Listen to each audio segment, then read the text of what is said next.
पत्रकार बंधुओं का मैं इस पत्रकार वार्ता में स्वागत करता हूँ।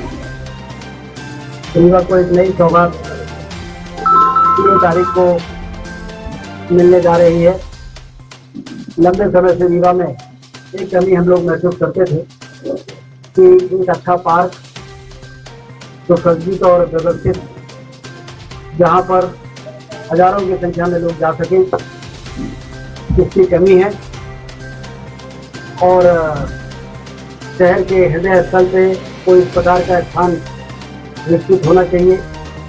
आज वो समय आया है जब 3 अक्टूबर को सिविल लाइन, जहाँ पर 50 से ज़्यादा जर्जर भवन 70 साल से ज़्यादा पुराने थे, जहाँ पर रहने वाले भी कुछ नहीं थे, और सीलन और जर्जर भवनों के कारण उनके लिए नया आवास निर्मित करके और उस जगह को खाली करा के लगभग 10 एकड़ में एक पार्क का निर्माण हुआ है, जिसका नाम भारत रत्न पूर्व प्रधानमंत्री अटल बिहारी वाजपेयी जी के नाम से करके अटल पार्क का उद्घाटन 3 अक्टूबर को हम लोग करने जा रहे हैं। और यह कार्यक्रम भव्य हो और ज़्यादा से ज़्यादा लोग उसमें आए, इसके लिए जो बहुत बड़े संगीतज्ञ हैं, गायक हैं, आदरणीय कैलाश खेर जी, वो रीवा पधार रहे हैं।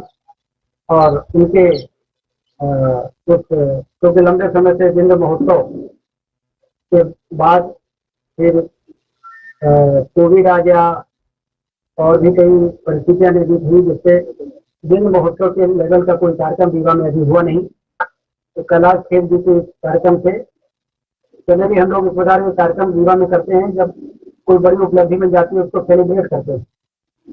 आपको ध्यान होगा जब रीवा का बाईपास बना था तो राजू श्रीवास्तव जी को बुलाया था कि बहुत दिनों तक रीवा के लोग दुखी रहे तो दिल खोल के हंस सके, इसलिए राजू श्रीवास्तव को बुलाया था।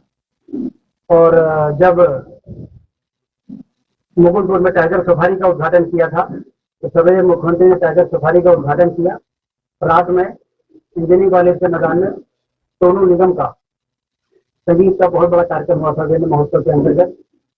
ऐसे ही जब राज कपूर ऑडिटोरियम का उद्घाटन किया था तो एनसीसी ग्राउंड में सब ये संगीत के कार्यक्रम हुए थे। तो हमेशा से ये रहा है कि जब रीवा को लंबे समय के इंतजार के बाद कोई ऐसी सौगात मिले जो रीवा के लोगों के आत्मा को, दिल को खुशी दे सके, तो सिर्फ उस कार्यक्रम का उद्घाटन बनना हो, उसके बाद उसका सेलिब्रेशन भी होना चाहिए।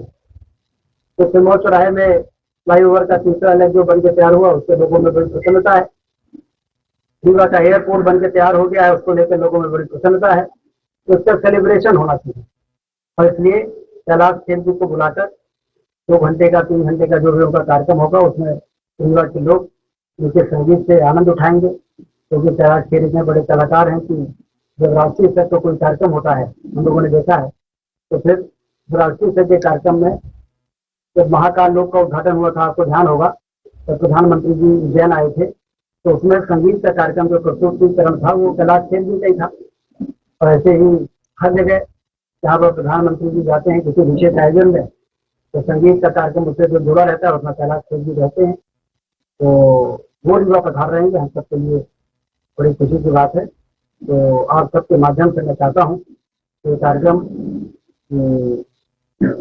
ऐतिहासिक रूप से सफल हो। इसके लिए आप सबके माध्यम से लोगों के बात, जन जन तक की बात पहुँचे, और आने वाला समय रीवा का बहुत ही स्वर्णिम समय है, क्योंकि कई ऐसे काम रीवा में हो रहे हैं जिसका लंबे समय से इंतजार था, और वो काम न होने से हमारा रीवा पिछड़ रहा था।